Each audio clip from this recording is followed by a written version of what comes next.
पूरे साल हम शादी करेंगे लेकिन मुहर्रम के महीने में शादी नहीं करेंगे। क्यों? मुहर्रम का महीना मातम का महीना, अगर मुहर्रम के महीने में शादी कर दी अपने बेटे या बेटी की तो घर में मातम ही मातम रहेगा। जबकि सबसे अच्छा महीना और बाबरकत महीना है वो खैर बरकत के एतबार से देखा जाए रमज़ान का महीना छोड़िए, लेकिन इस्लाम का पहला महीना, और सारे अच्छे काम उसी महीने में हुए हैं। ज़मीन आसमान की तख्लीक और ये वो अल्लाह ताला ने मूसा अलैहिस्सलाम को फ़िरौन के जुल्म से नजात भी दी तो मुहर्रम के महीने में ये तमाम चीज़ें हुई। लेकिन आदमी इस महीने के बारे में क्या सोचता? नहीं, मुहर्रम के महीने में हम शादी नहीं करेंगे। ये है बदशगुनी, बदफाल।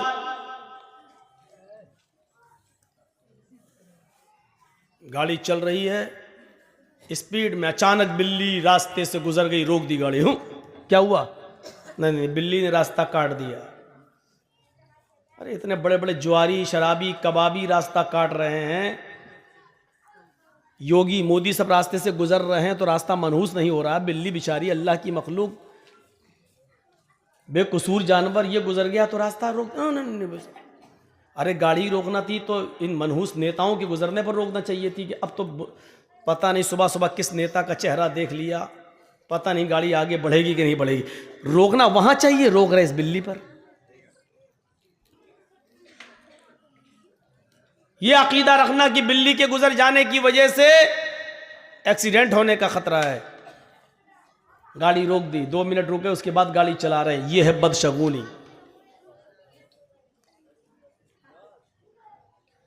हाजी साहब हज करने जा रहे थे, रास्ते से वापस लौट आए। बीवी ने पूछा क्या हुआ? तो बिल्ली रास्ते से गुजर गई, अब हज नहीं होगा, लौट आए। यह है बदशगुनी। अरब के लोग जब कोई कारोबार करते थे, कोई बिजनेस करना चाहते थे तो एक चिड़िया पकड़ के उड़ाते थे। ऐसे चिड़िया पकड़ी और ऐसे छोड़ दिया, अगर वो दाहिनी तरफ गई, राइट साइड गई तो कहते थे हमारा काम बन जाएगा, अच्छा बिजनेस होगा, कारोबार अच्छा होगा।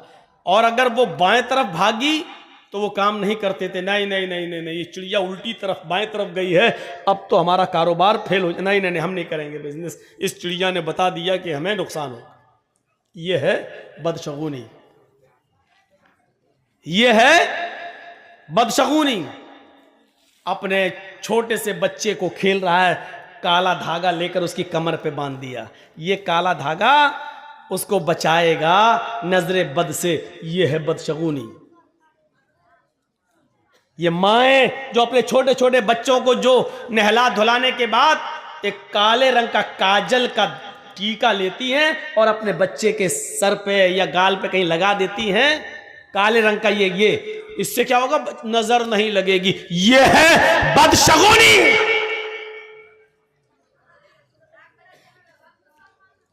माफ कीजिएगा, सिर्फ इतना सा काला टीका लगा देने से तुम ये समझती हो कि मेरे बच्चे पे नजर नहीं लगेगी। अरे इतना सा काला टीका क्या, पूरा चेहरा भी अगर तू काला कर देगी तब भी ये काला रंग उसका कुछ नहीं कर सकता है।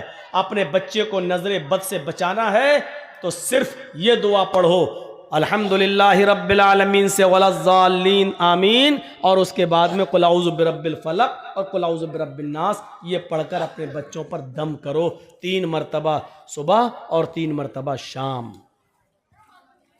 आपके बच्चे पर नजर नहीं लगेगी। ये काले टीके बंद करो।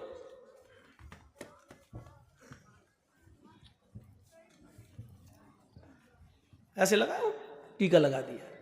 कितने बच्चे खेलते हुए हमारी गोद में आ जाते हैं, यही बिहार बंगाल के अंदर। ए मौलाना साहब जरा मेरे बच्चे के सर पे हाथ फेर देना, गोद लिया, काला टीका लगा हुआ है, काजल लगा हुआ है। इस अकीदे के साथ कि काला टीका लगा देने से बच्चे पर नजर नहीं लगेगी, गलत। 3 बार सूरह फातिहा पढ़ो, 3 बार कुल औज़ु बिरब्बिल फलक पढ़ो, 3 बार कुल औज़ु बिरब्बिन नास पढ़ो और अपने बच्चों पर दम करो। उसका तरीका ये होना चाहिए कि एक बार पहले पढ़िए आप औज़ु बिल्लाहि मिनश शैतानिर रजीम बिस्मिल्लाहिर रहमानिर रहीम अल्हम्दुलिल्लाहि रब्बिल आलमीन अर्रहमानिर रहीम मालिकि यौमिद्दीन इय्याका नअबुदु व इय्याका नस्तईन इहदिनस सिरातल मुस्तकीम सिरातल लज़ीना अनअमता अलैहिम गैरिल मग़दूबि अलैहिम वलद्दाल्लीन। फिर उसके बाद पढ़ो बिस्मिल्लाहिर रहमानिर रहीम कुल अऊज़ु बिरब्बिल फलक मिन शर्रि मा खलक़ व मिन शर्रि गासिकिन इज़ा वक़ब। ये पूरी सूरत पढ़ो। उसके बाद पढ़ो बिस्मिल्लाहिर रहमानिर रहीम कुल अऊज़ु बिरब्बिन नास मलिकिन नास इलाहिन नास मिन शर्रिल वसवासिल खन्नास अल्लज़ी युवस्विसु फ़ी सुदूरिन नास मिनल जिन्नति वन नास। एक एक बार पढ़ लिया, अब बच्चे पे दम कर दो। इसके बाद फिर पढ़ो ऐसे ही, फिर पढ़ो ऐसे ही, ऐसे 3-3 बार पढ़ के आप सुबह दम कर दो फजर की नमाज के बाद, और शाम को दम कर दो इशा की नमाज के बाद। मौका लगे तो दोपहर में भी दम कर दो ज़ोहर की नमाज के बाद। लेकिन ये सब करने के लिए अम्मा को उठना पड़ेगा सुबह फजर में, नमाज पढ़ने के बाद दम करने के लिए। अब इन झमेलों से बचने के लिए कुछ कठमुल्लाओं ने कह दिया है काला टीका लगा दो, नजर नहीं लगेगी। सच बता रहे हैं, यही कठमुल्ला उल्टी छुरी से काटे जाने वाले हैं। काले, अगर काली चीज से नजर रुकने वाली होती तो हिंदू भाई तो इतने इतने बड़े वो काली दुर्गा माँ का इतना बड़ा वो लगा लेते हैं अपने घरों में, जबान निकाले हुए करे हुए। अब देखिए इसका मतलब उनके घर पे तो नजर ही नहीं लगेगी, पूरा इतना बड़ा रख लेते हैं, दरवाजे पे लगा देते हैं, जबान बाहर निकली हुई है। क्या कहेंगे आप उसको? यह है बदशगुनी। कितने बच्चों को देखता हूं नंगे घूमते और काला काला वो बंधा हुआ है, सब क्या गंडा बांध दिया है। फला मौलाना साहब ने पढ़ के दिया। अरे मौलाना साहब तू खुद ही बांध ले अपने कमर पे, ना इन गंडों से कुछ होना है, न इस टीके से कुछ होना है। अल्लज़ीना हुम ला यततय्यरून, जो बदशगुनी नहीं लेते होंगे, बगैर हिसाब व किताब के जन्नत में जो जाएंगे 70,000 लोग, वो कौन होंगे? जो बदशगुनी नहीं लेते होंगे। वला यक्तऊन, जो अपने जिस्म को दगवाते नहीं होंगे। दगवाना समझते हैं ना, जानवर को दागा जाता है ताकि उसको पहचान लिया जाए खेत में किसका जानवर है। इसी तरीके से यहाँ पर वो चलवाना, हाथ पे कुछ टेटू बनवाना, मशीन चलवाना, नाम लिखवाना या कोई टेटू बनवाना ताकि वो निशान बना रहे, इसको कहते हैं दगवाना। जो साबुन से फिर मिटता नहीं है, उसका निशान बाकी रहता है। जब तक आप ऑपरेशन नहीं कराएंगे जब तक वो मिटेगा नहीं। जितने लोगों ने अपने जिस्म को दगवाया है, पहली फुर्सत में ऑपरेशन करके इसको मिटवा दीजिए। अगर इस हाल में मर गए तो अल्लाह की कसम तुम्हारी बख्शिश नहीं होगी। जिसके जिस्म को दागा गया हो और उसने अपने जिस्म पर दगवाया हो, ऐसा आदमी अगर मर जाए तो इसकी जनाजे की नमाज पढ़ना जायज नहीं है और इसको मुसलमानों के कब्रिस्तान में दफन करना भी जायज नहीं। लिखे बैठे हैं अपनी अपनी माशूकाओं के नाम, लड़के और लड़कियां लिख बैठी हैं अपने महबूबों के नाम। कभी यहां लिख लिया, कभी यहां दगवा लिया। साहब देख, कुछ लोग तेजाब से भी लिख देते हैं, कुछ लोग छुरी से लिखते हैं काट के। ये सब दगवाने के हुक्म में शामिल है, दगवाने के। शेख सालेह अल उसैमीन का फतवा है कि अगर किसी आदमी का मौत इस हाल में होती है कि उसके जिस्म पर टैटू बंधा हुआ है, दागा हुआ है, तो इस शख्स की न तो नमाज जनाजा पढ़ी जाएगी और न मुसलमानों के कब्रिस्तान में इसको दफन किया जाएगा। करने को तो कुछ भी कर लो। तो बगैर हिसाब और किताब के जो जन्नत में जाएंगे, उनमें जो अपने जिस्म को दगवाते नहीं होंगे। ए मदरसे के बच्चों, तुम लोग बार बार उठ रहे हो, जाओ यहां से, चलो। जिसको जाना हो यहां से जाओ, जी बार बार उठकर डिस्टर्ब मत करो यहां पर।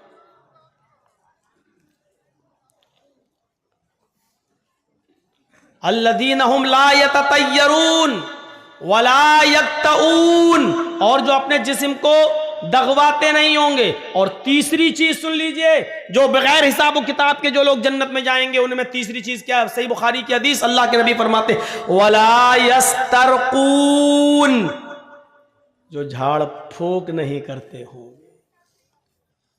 बहुत साफ लफ्ज मौजूद है, कोई तशरीह करने की जरूरत नहीं है। जो झाड़ फूक नहीं कराते होंगे। मौलाना साहब बुखार आ गया, फूंक दो मेरे ऊपर। अब मौलाना जर्जी साहब बैठो, बैठ पढ़ रहे हैं, छू दम कर रहा है। एक बात याद रखिएगा, दम करना जायज है। मसला याद रखिएगा, किसी बीमार आदमी पर सूरह फातिहा पढ़ना, मुअव्वज़तैन पढ़कर दम करना, अल्लाहुम्मा शफ़ी अंत शाफ़ी ला शिफ़ा इल्ला शिफ़ाउ का शिफ़ा अल्ला युगादिरु सक़मन, ये दुआ पढ़कर दम करना जायज़ है।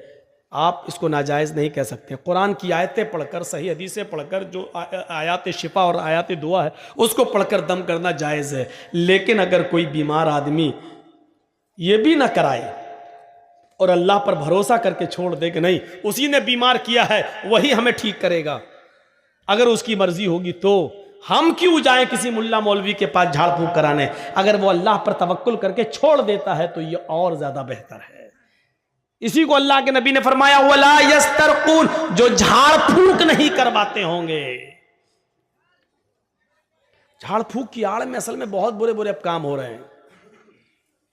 मर्दों के साथ साथ जवान लड़कियां भी मुल्ला मौलवियों के सामने बैठ जाती हैं कि फूंक दो मेरे ऊपर। हम समझते हैं, हमारा बाप समझता है लड़की का कि चलो कुरान ही तो है, अल्लाह का कलाम है, और फूंकने वाला तो मौलाना है। मौलाना तो फरिश्ता होता है बेचारा,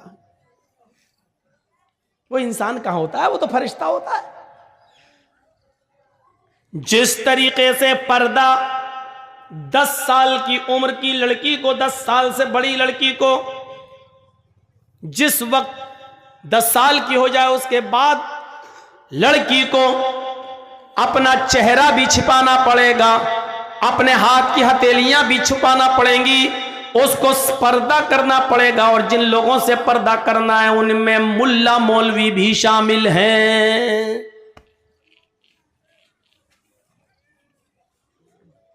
अब लड़की का बाप लड़की पर दम कर सकता है, लड़की का भाई लड़की पर दम कर सकता है, लड़की की मां लड़की पर दम कर सकती है, लड़की का शौहर लड़की पर दम कर सकता है। माफ कीजिएगा मौलाना जर्जीस, आपकी जवान बेटी पर दम नहीं कर सकते हैं सामने बिठाकर।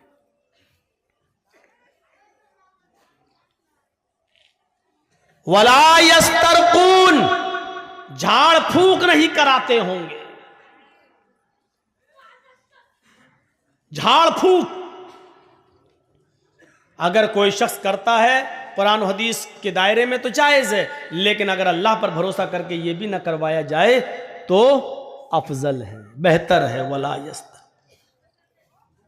और चौथी चीज वाला रब्बिहिम यतवक्कलून, और जो अपने रब के ऊपर पूरा पूरा भरोसा और तवक्कुल करते होंगे, ये लोग बगैर हिसाब व किताब के जन्नत में जाएंगे। अब जन्नत में जाने वाले कितने लोग हो गए? जिन्होंने कहा ला इलाहा इल्लल्लाह वो जन्नत में जाएंगे, जिन्होंने ला इलाहा इल्लल्लाह के साथ नमाज पढ़ी, रोजा रखा, हज किया, ज़कात दी, यानी चारों काम किए, ये जन्नत में दाखिल होंगे। और तो तीसरी चीज मन कान फी आखिरी कलाम, मन कान फी आखिर कलाम ही ला इलाहा इल्लल्लाह दखल जन्नह, और जिसकी जबान से आखिरी जुमला ला इलाहा इल्लल्लाह निकला वो जन्नत के अंदर दाखिल होगा। जो बदशगुनी नहीं करता होगा वो जन्नत के अंदर दाखिल होगा। बगैर हिसाब व किताब के जाने वालों में ये भी शामिल है। और जो अपने जिस्म को दगवाते नहीं होंगे, और जो झाड़ फूक नहीं कराते होंगे, और जो अपने रब के ऊपर पूरा का पूरा तवक्कुल और भरोसा और एतमाद करते होंगे, अल्लाह के अलावा उनका यह एतमाद किसी और के ऊपर नहीं गया होगा, ये बगैर हिसाब ये जन्नत में जाने वाले लोगों में से होंगे। आइए एक और आसान तरीका बता दूं जन्नत में जाने का, और बहुत आसान है। मा मिनकुम मिन अहदिन, मा मिनकुम मिन अहदिन यतवज़्ज़उ फयुहसिनुल वुज़ू सुम्मा यक़ूल अशहदु अल्ला इलाहा इल्लल्लाह व अशहदु अन्ना मुहम्मदन अब्दुहु व रसूलुहु इल्ला फुतिहत लहु अब्वाबुल जन्नतिस समानियतु। तुम में से जिसने वुजू बनाया, लीजिए, तुम में से जिसने वुजू बनाया, फयुहसिनल वुजू, और अच्छी तरीके से वुजू बनाया। एक तो होता वुजू बनाना और एक होता है अच्छी तरीके से वुजू बनाना। वुजू बनाना क्या है? जैसे बिहार में एक जगह हम जलसे में गए तो जो टोटियाँ लगी थी मस्जिद में, नल जो लगे हुए थे, वहाँ बैठकर मैं वुजू बना रहा था। तो जमात खड़ी थी, बिहारी का एक आदमी बेचारा आया उसी गांव का और मेरे पास आकर बैठ के वो भी वुजू बनाने लगा। हमसे पूछता है कि मौलाना साहब हमें कितनी रकात हो गई? हमने कहा शायद 2 हो गई, ये 2 बची हैं। 2 हो गई? हाँ। अब देखिए उसकी वुजू की, अल्लाह, उसको दोनों मिल गई। और मैं जब तक वुजू बना के पहुंचा तो मेरी एक और छूट गई। बैठा तो निकल चुकी थी, 2 रह गई थी। पूछा कितनी मौलाना, कितनी हो गई? हमने कहा 2 हो गई, शायद 2 रह गई। उसने इतनी जल्दी वुजू बनाया कि जो रह गई थी वो दोनों मिल गई। अब अल्लाह बेहतर जाने किसने वुजू बनाया कि क्या किया। ये वुजू नहीं है। कौन सा वुजू बनाने वाले को जन्नत मिल रही है? वुजू सीखिए क्या है। फयुहसिनल वुजू, अच्छी तरीके से वुजू बनाना। अच्छी तरीके से वुजू क्या है? आप एक चुल्लू पानी लीजिए, जैसे नल पर बैठे तब भी, टोटी खोलिए, पानी लीजिए, टोटी बंद कर दीजिए, पानी ज्यादा जाया ना हो। 2 मुद पानी में अल्लाह के रसूल वुजू बना लेते थे। 4 मुद का 1 सा होता है, 4 मुद का 1 सा होता है, और 1 सा 2.5 किलो का होता है। कितने का? 2.5 किलो का, यानी 2.5 लीटर में का आधा करो तो कितना हुआ भाई? 2.5 किलो। ये 4 मुद है, 4 मुद का 1 सा, और 1 सा कितने का होता है? 2.5 किलो का। तो आधा सा यानी 4 में से 2 मुद, तो आधा सा यानी 2.5 किलो का आधा करिए तो कितना हुआ? 1.25 लीटर पानी में अल्लाह के रसूल वुजू बना लेते थे। सुन लीजिए, एक बाल्टी भरकर वुजू बनाने वालों, वुजू बनाने का सवाब तो मिलेगा, लेकिन 1 बाल्टी पानी जो खर्च कर दी इसका गुनाह भी पड़ेगा। तुम बचोगे नहीं। सोचिए,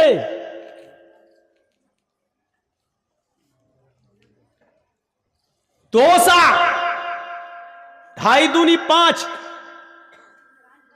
5 लीटर की एक कट्टी में अल्लाह के रसूल गुस्ल कर लिया करते थे, पूरा नहा लिया करते थे, और वो भी गुस्ले जनाबत, नापाकी वाला गुस्ल कर लेते थे।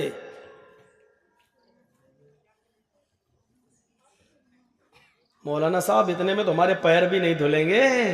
गुस्ल खाने में जाते ही पहले हम टोटी खोल के अपना बाथरूम साफ करते हैं, उतना पानी तो हम गुस्ल खाने को साफ करने में लगा देते हैं। एक एक चीज का हिसाब होगा। पानी की कदर उनसे पूछो जिस मुल्कों में पानी बड़ी मुश्किल से मिलता है, उनसे पूछो पानी की कदर, उनसे पूछो। और राजस्थान के इलाके में जहां गर्मी बहुत पड़ती है और रेगिस्तानी इलाका है, उन लोगों से पूछो। पहाड़ी इलाकों पर जहां पानी पहुंचता नहीं है, उनसे पूछो पानी की कदर।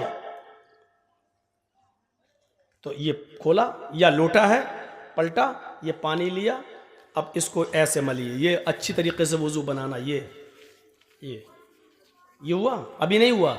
अब ये उंगलियां इसमें डालिए ऐसे, ये वाली उंगलियां इधर और ये वाली उंगलियां इधर। ये फिर दूसरी बार लीजिए, फिर ऐसे कीजिए, फिर ऐसे करिए, फिर तीसरी बार पानी लीजिए, फिर ऐसे कीजिए। ये हुआ। अब आइए, फिर एक चुल्लू पानी लीजिए, आधा पानी मुंह में, आधा, और आधा बचे फिर नाक में चढ़ाइए। जिस हदीस में ये आया 3 बार कुल्ला करो, फिर 3 बार नाक में पानी डालो, बहुत ही मौजरत के साथ कहता हूं यह हदीस ज़ईफ है। एक ही चुल्लू पानी लेना है, आधा मुंह में। अब शुरू शुरू में थोड़ी सी आदत नहीं बनेगी, कभी पूरा ही चला जाएगा मुंह में, क्योंकि अभी यहां तक आदत नहीं है आपकी। आधा मुंह में और आधा नाक में। अब दाहिने हाथ की उंगली से दांतों को रगड़िए ऐसा, और बाएं हाथ के ये अंगूठा और ये वाली उंगली ये नाक में डालिए ऐसे, और उसके बाद नाक से निकालने के बाद जो आधा पानी मुंह में था उसका कुल्ला कीजिए, जो पानी मुंह में उसको नीचे डालिए, और ये अंगूठे से ये बाएं नाक का नथुना पकड़िए ऐसे दबाइए, और नाक झाड़िए कस के। हम ज्यादा जोर से नहीं बोले करेंगे, नहीं तो पता चला यहां असली की यहीं टपक जाएगा। ऐसे करके झाड़िए, फिर इस उंगली से आप ये पकड़ के दबाइए ऐसे, फिर झाड़िए, और फिर दोनों हाथ से पकड़ के उसको साफ करिए। ईमानदारी के साथ बताइए, अभी तो पैर तक हम पहुंचे भी नहीं हैं। ईमानदारी के साथ बताइए, हाथ धुलने तक और कुल्ला और नाक में पानी डालने तक कितने लोग अमल करते हैं हमारी सोसाइटी और समाज में। इसका मतलब हमारा वुजू भी अभी सही नहीं है, नमाज का नंबर तो बहुत दूर में आएगा। अभी एक बार हुआ, ऐसे ही दोबारा फिर पानी लेना है, और फिर आधा मुंह में और आधा नाक में चढ़ाना है, और फिर वही दोहराना है। फिर तीसरी बार आधा मुंह में आधा नाक में, और फिर यही करना है। अब आया नंबर चेहरे का। अब देखिए ये नहीं, अभी हाँ, चेहरे का। एक चुल्लू पानी लिया और ऐसे लेके चुल्लू एक ही भरना है। बहुत से लोग नल की टोटी में ऐसे दोनों हाथ लेकर फिर मुंह धुलते हैं, पानी का ज़िया है, पानी की बर्बादी है। पानी एक ही चुल्लू लेना है, और उस एक चुल्लू पानी को लेकर ऐसे ये ऐसे करिए, ये फिर लीजिए, फिर ऐसे करिए, मतलब कानों की लौ तक ये। और जब 3 बार ऐसे कर लें, फिर एक चुल्लू पानी अलग लीजिए। ये 3 बार मुंह हो गया। अब एक चुल्लू पानी लेकर उसको दोनों हाथों पर ऐसे डाल के ये ऐसे करके, अब ये दाढ़ी में ऐसे, जिसकी दाढ़ी हो वो ऐसे करे। अब जिसकी दाढ़ी होगी वो करेगा। अब चिकने चपाट लेडीज चेहरे वाले थोड़ी कर पाएंगे बेचारे, जिनके चेहरे औरतों की तरह, वो बेचारे क्या करेंगे? वो बेचारे नहीं लेंगे चुल्लू पानी, दाढ़ी नहीं है तो क्या करेंगे वो? जिसकी दाढ़ी है वो। ये है आपका मुंह। मौलाना साहब तकरीर कहाँ कर रहे हैं? ये मसले सीखना जरूरी है। जलसे बहुत सुन चुके हैं आप, लंबी चौड़ी तकरीरें बहुत सुन चुके हैं आप। 20 साल से तकरीरें करने आ रहा हूं, अगर हमारा वुजू ही सही नहीं है तो 20 साल की मेहनत बेकार हो गई हमारी।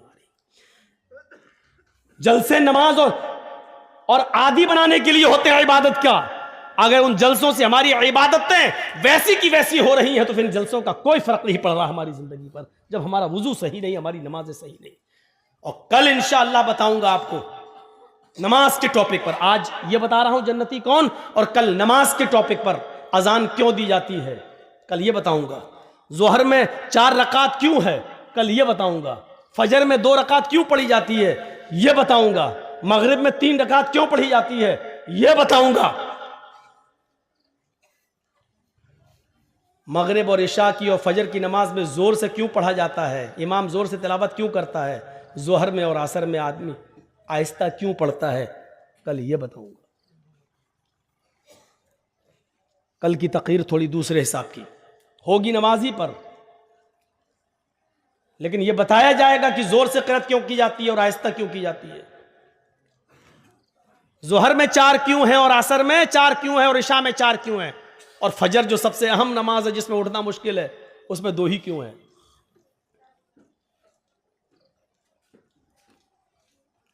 तो ये वुजू अभी, अब 3 बार चेहरा हो गया, अब ये हाथ ऐसे लीजिए, एक चुल्लू पानी बस, और इसी को आप चढ़ा लीजिए। बहुत से लोग कहते हैं ऐसे करोगे तो गुनाह ऊपर चढ़ जाएंगे। अल्लाह के बंदे, अपनी अकल से मत दौड़ाओ सारी खुराफातें। पानी लिया और ऐसे करो, और इस हाथ से ऐसे ऐसे ये कोहनी तक आप धुलिए, फिर लीजिए, फिर कोहनी तक धुलिए, फिर इसी दाहिने हाथ में एक चिल्लू पानी भरकर फिर उल्टे हाथ पर ऐसे ऐसे कीजिए, ये फिर लीजिए, फिर कीजिए। और उसके बाद में एक बार पानी लिया चुल्लू में, एक ही चुल्लू पानी, फिर लेकर फिर आपको ऐसे करके ऐसे करके ये करना है। सुनिए, मसा यहां तक लाइए, जहां पर सर पर तकिया रखते हैं आप, ये यहां तक, जिसको हम लोग गुद्दी बोलते हैं, यहां तक लाइए हाथ, बिल्कुल ऐसे ही। और इसको पूरी तरीके से, बहुत से लोग क्या करते हैं जो हिप्पी कट बाल रखते हैं, जो शाहरुख खान बने हुए हैं, अरे हम क्या इनके नाम लें, जो हिजड़े बने हुए हैं, ये कहूँ ये ज़्यादा बेहतर है। हम तो ये जुमला इस्तेमाल करेंगे, जिसको बुरा लगता हो वो लगे और कल ना आए। जो आजकल बिल्कुल लंबे लंबे बाल रखकर वो बने हुए हैं, हिप्पी कट, हिजड़े कट, ये कुछ बाल देखे ना आप कैसे कट रहे हैं, यहां से बिल्कुल मशीन चल रही है, यहां से चल रही है, यहां पर देख रहे हैं जैसे टिल्लू पंप रख दिया गया हो, यहां से टकला, यहां से टकला, यहां से टकला, बाल यहां पर हैं। कसम खुदा की ऐसा लगता है ये बाल कौन से हैं, इसको हम कहते हैं सुअर कट बाल, सुअर कट बाल है ये लोग रख रहे हैं आज।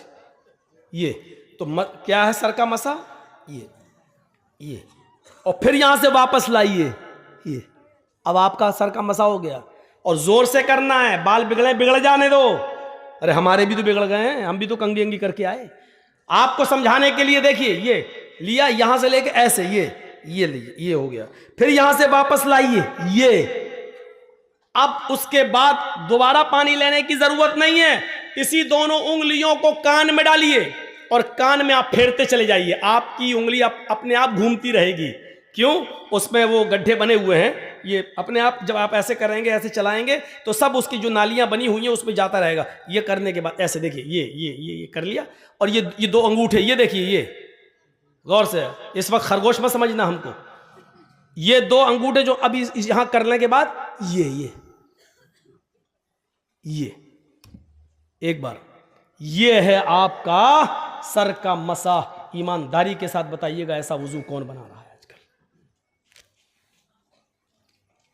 चले हैं नमाज पढ़ने के लिए, 900 चूहे खा के बिल्ली चली हज को। अब उसके बाद में आइए पानी के लिए पैर धुलने का। तो ये पैर धुलने का बड़ा अजीब मसला है, 3 बार कैसे धुला जाएगा? अब चिल्लू भर पानी लेकर तो नहीं धुला जाएगा, तो आपके पास जो लोटा हो तो वो उस पर थोड़ा सा पैर में उलट कर ये करिए ऐसे, और फिर ये उंगली ऐसे, एक एक उंगली, अब हम मोजे पहने हैं तो इसलिए एक एक उंगली को जैसे हम हाथ में किया था ऐसे इसको भी ऐसे करिए। आपको लगता है कि कहीं खुश्क न रह जाए, थोड़ा सा पानी और डाल लीजिए, फिर ऐसे करिए, ये ऐसे 3 बार ये और 3 बार ये, दोनों पैर कम से कम यहाँ तक, टखने तक, यहाँ तक धुलना है। ज़्यादा अगर आप धुल लेते हैं तो कोई मुज़ायक़ा नहीं है, कोई हर्ज नहीं है, धुल सकते हैं। ये है आपका वुज़ू, जिसको कहते हैं फ़युहसिनुल वुज़ू, अच्छी तरीके से वुज़ू बना। अब हदीस सुनिए, मा मिनकुम मिन अहदिन यतवज़्ज़उ फ़युहसिनुल वुज़ू थुम्मा यक़ूल, तुम में से जिसने वुज़ू बनाया और अच्छी तरीके से वुज़ू बनाया, और वुज़ू बनाने के बाद खड़ा हो गया, वुज़ू बनाकर फारिग हुआ, खड़ा हो गया, खड़ा होने के बाद जिसने ये दुआ पढ़ी, अशहदु अल्ला इलाहा इल्लल्लाहु व अशहदु अन्ना मुहम्मदन अब्दुहु व रसूलुहु, जिसने वुज़ू बनाने के बाद ये दुआ पढ़ी, इल्ला फुतिहत लहु अब्वाबुल जन्नति समानिया, ऐसे आदमी के लिए जन्नत के 8 दरवाजे खोल दिए जाते हैं। जन्नत के 8 दरवाजे इस आदमी के लिए खोल दिए जाते हैं। अच्छी तरीके से वुजू बनाकर दुआ मांगने वाला, दुआ पढ़ने वाले के लिए जन्नत के 8 दरवाजे खोल दिए जाते हैं। यह है जन्नत। मोबाइल में 2 GB खर्च करके जहन्नम कमा रहे हो, पैसा खर्च कर करके वो जहन्नम ले लेते हो, लेकिन जन्नत फ्री में मिल रही, हम लेने के लिए तैयार नहीं। ये हो गया वुजू। और वुजू बनाने के बाद जिसने दुआ पढ़ी, और दुआ देखो इतना सा बच्चा कुर्सी चोरी करके कहाँ भाग रहा, रहने दो, किसी बड़े बाप का बेटा लग रहा हो, अभी से जमीन पे नहीं बैठ रहा, अभी से कुर्सी पे बैठ रहा है। हमें डर लगता है आगे चल के ये मोदी ना बन जाए। तो वजू बनाया और अच्छी तरीके से वजू, और वजू बनाने के बाद ये दुआ, बहुत से लोग ये दुआ भी पढ़ते हैं, अल्लाहुम्मा जालनी मिनत तव्वाबीन व जालनी मिनल मुतताहिरीन। कोई हर्ज नहीं, पढ़ सकते हो, जायज़ है। लेकिन मुस्लिम शरीफ की हदीस में इतनी ही दुआ बताई जितनी मैंने पढ़ी है, अशहदु अल्ला इलाहा इल्लल्लाह व अशहदु अन्ना मुहम्मदन अब्दुहु व रसूलुहु। अगर इतनी दुआ पढ़ते हैं तब भी काफ़ी है, और यह हदीस सही है, मुस्लिम की है। तिरमिज़ी के अंदर अल्फाज की ज़्यादती है, अल्लाहुम्मा जालनी मिनत तव्वाबीन व जालनी मिनल मुतताहिरीन। आप पढ़ सकते हैं, कोई हर्ज की बात। तो जिसने ये दुआ पढ़ी उसके लिए जन्नत का 1 नहीं, 2 नहीं, 3 नहीं, 4 नहीं, 8 दरवाजे उसके लिए खोल दिए जाते हैं। जन्नत के 8 दरवाजे उसके लिए खोल दिए जाते हैं। अब सुनिए, वजू बनाया और वजू बनाने के बाद दुआ पढ़ी, उसके लिए जन्नत के दरवाजे खोल दिए गए। एक और हदीस इसी में जोड़ देता हूं। हजरत बिलाल रजी अल्लाह तआला अन्हु को अल्लाह के नबी सल्लल्लाहु अलैहि वसल्लम ने फरमाया, आए बिलाल मैंने जन्नत का दौरा किया, आए बिलाल मुझे जन्नत दिखाई गई, आए बिलाल जब मुझे मेराज हुई और मुझे जिब्रील ने जन्नत का मुआयना कराया, मुझे जन्नत दिखाई, तो मैंने जन्नत देखी। जन्नत के अंदर हमने तुम्हारे जूतों की आवाज सुनी। आए बिलाल जन्नत के अंदर मैंने तुम्हारे जूतों की आवाज सुनी। तुम ऐसा कौन सा अमल करते हो जिस अमल की वजह से मैंने जन्नत के अंदर तुम्हारे जूतों की आवाज सुनी। यानी अल्लाह ने मुझे पेश की, ये बता दिया है, मुझे अल्लाह ने पहले ही से ये बाखबर कर दिया है कि मैं बिलाल को जन्नत देकर रहूंगा। आए बिलाल ऐसा अमल बताओ जो तुम दुनिया में करते हो और अल्लाह ने उस अमल के बदले में तुम्हें जन्नत दे दी। तो जानते हो हजरत बिलाल ने कौन सा अमल बताया? कहा अल्लाह के रसूल वैसे तो मैं नहीं जानता कि कोई अमल मेरा ज्यादा हो, जो सब करते हैं वो मैं भी करता हूं, जितना सब करते हैं उतना मैं भी करता हूं, लेकिन एक अमल शायद है जो मैं औरों को करते हुए नहीं देखता। फरमाया क्या? बिलाल बताओ क्या? फरमाया अय अल्लाह के रसूल मैं बगैर वुजू के कभी नहीं रहता, मैं बिना वुजू के कभी नहीं रहता। आए अल्लाह के रसूल जब भी मेरा वुजू टूटता है, जब भी मैं पेशाब व पायखाने से फारिग होता हूं, जब भी मैं सोकर उठता हूं, या जब भी मेरा किसी और वजह से वुजू टूट जाता है, किसी और वजह से वुजू टूट जाता है, तो अल्लाह के नबी फिर मैं फौरन वुजू बना लेता हूं, फिर मैं फौरन वुजू बना लेता हूं। और जब भी मैं वुजू बनाता हूं तो मैं 2, 4, 6, 8 रकात जितनी अल्लाह मुझे ताकत देता है मैं जरूर पढ़ लेता हूं। यानी मैं वुजू बनाकर 2-4 नफिल नमाज तहय्यतुल वुजू मैं जरूर अदा कर लेता हूं। पहली चीज मैं बिना वुजू के नहीं रहता, जब भी मेरा वुजू टूट जाता है मैं फौरन दोबारा वुजू बना लेता हूं, और जब भी मैं वुजू बनाता हूं तो मैं 2 रकात कम से कम तहय्यतुल वुजू जरूर पढ़ लेता हूं। अल्लाह के नबी ने कहा बस बस बस आए बिलाल यही तेरा वो अमल है जो तुझे जन्नत के अंदर ले गया। पता चला कि बावुजू रहना और जब भी वुजू बनाया जाए उसके बाद 2 रकात नफिल पढ़ लेना, यह भी जन्नत में जाने वाला एक रास्ता है। हम आए ही हैं इस दुनिया में जन्नत कमाने के लिए, वरना जो अमल करके नहीं मरता वो गोलियों से मर जाता है। देख लो कल फिर मर्डर हुआ रात में 3 बजे, 20 साल से सबसे ज्यादा तकरीरें मेरी कत्ल पर वही मौजमपुर, हाड़ू चक और नारायणपुर वाले इलाके में होती है, कत्ल पर। क्या फर्क पड़ा है? आप ईमानदारी के साथ बता दीजिए, तकरीरों का कोई असर हो रहा है? जलसा चाहिए मौलाना जर्जीस साहब का, कोई और मौलाना नहीं चलेगा, जर्जीस साहब हर हाल में चाहिए। और जर्जीस साहब की 20 साल की तकरीरों का असर देखो, न कत्ल बंद हो रहा है, न जराइम बंद हो रहे हैं, न कैरम बोर्ड बंद हो रहा है, न गाली गलूच, न शराब नोशी, न सूद, न ब्याज, कोई कमी उसमें नहीं आ रही है। यह सूरत हाल पैदा है। हम और आप सब इस दुनिया में, इसीलिए मैंने कहा कल का भरोसा नहीं। बताइए 16 साल का लड़का, 19 साल का आदमी, अभी उस बेचारे ने जिंदगी में देखा क्या था? मैं नहीं जानता हूं कि वो अच्छा था या बुरा। अच्छे और बुरे का फैसला तो मेरे भाइयों सिर्फ अल्लाह के अलावा कोई नहीं कर सकता। और याद करो उस जंग को जिसमें एक काफिर कई मुसलमान सहाबा को कत्ल कर चुका है, और जब एक सहाबी उसके पास पहुंच गए और उसको मारने के लिए तलवार उठाई, क्योंकि वो कई लोगों को मार चुका था, जब सहाबी ने उसके पेट में तलवार मारना चाहिए, मौका अच्छा था, तो उसने फौरन तलवार फेंक दी और कहने लगा अशहदु अल्ला इलाहा इल्लल्लाह व अशहदु अन्ना मुहम्मदन अब्दुहु व रसूलुहु। देखो मैंने तलवार फेंक दी, कलमा पढ़ लिया, अब मुझे मत मारो, मैं मुसलमान हूं, मैं सहाबी, मैं इस्लाम ला चुका हूं। उस सहाबी ने तलवार रोक ली और रोकने के बाद कुछ सोचने लगा, कुछ सोचा और सोचने के बाद उठाकर तलवार मार ही दी और उसको मार डाला। जंग खत्म होने के बाद अल्लाह के नबी सल्लल्लाहु अलैहि वसल्लम के पास आए, कहा अल्लाह के रसूल उसने कई लोगों को मारा, जब मारते मारते हमारे करीब आया और मैंने तलवार उसके ऊपर उठाई तो उसने फौरन कह दिया अशहदु अल्ला इलाहा इल्लल्लाह व अन्ना मुहम्मदन अब्दुहु व रसूलुहु। उसने तलवार फेंक दी थी, कहने लगा कि मैं इस्लाम ले आया, मुझे मत मारो, मैंने रोक लिया तलवार, लेकिन उसके बाद फिर मैंने तलवार मार दी क्योंकि मैंने जान लिया था कि वो मौत के डर से कह रहा है। उसने देख लिया कि तलवार मेरे हाथ में, वो मौत से बचने के लिए कलमा पढ़ रहा है।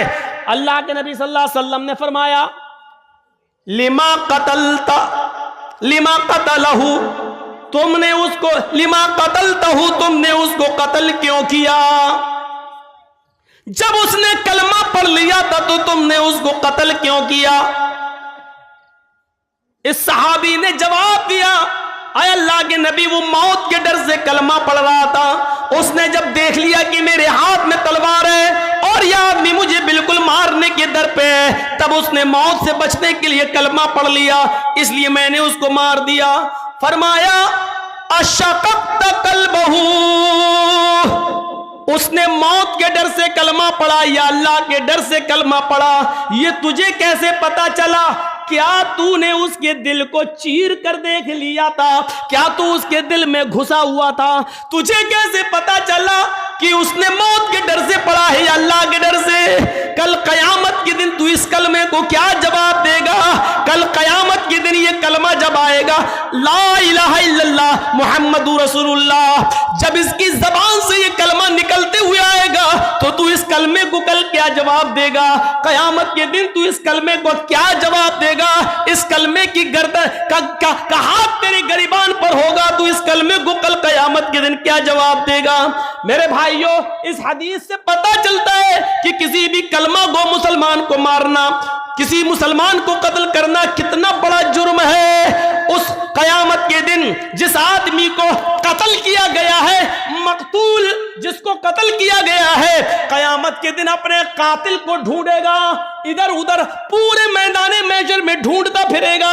जब कातिल उसको नजर आ जाएगा तो ये उसके सर के बाल पकड़कर उसको खींचते हुए लाएगा और सीधे लाकर अल्लाह रब्बुल आलमीन के सामने लाकर खड़ा कर देगा।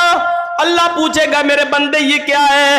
वो कहेगा आय अल्लाह, ये मेरा, इसको मैं खींच कर तेरे सरबार में लाया हूं। आए मेरे परवरदिगार, आय अल्लाह, सल हाजा लिमा कतलनी, आज तू इससे सवाल करके इसने दुनिया में मुझे क्यों मारा था? आज इससे तू सवाल कर इसने दुनिया में मुझे क्यों कत्ल किया था? आज इससे तू पूछ इसने दुनिया में मुझे क्यों कत्ल किया था? मुझे कत्ल करने के बाद मेरी बीवी को बेवा किया था, मेरे बच्चों को यतीम किया था। इससे पूछ के मेरी बीवी का क्या कसूर था जो तूने उसको बेवा कर दिया? इससे पूछ के मेरे बच्चों का क्या कसूर था कि तूने उसको यतीम कर दिया?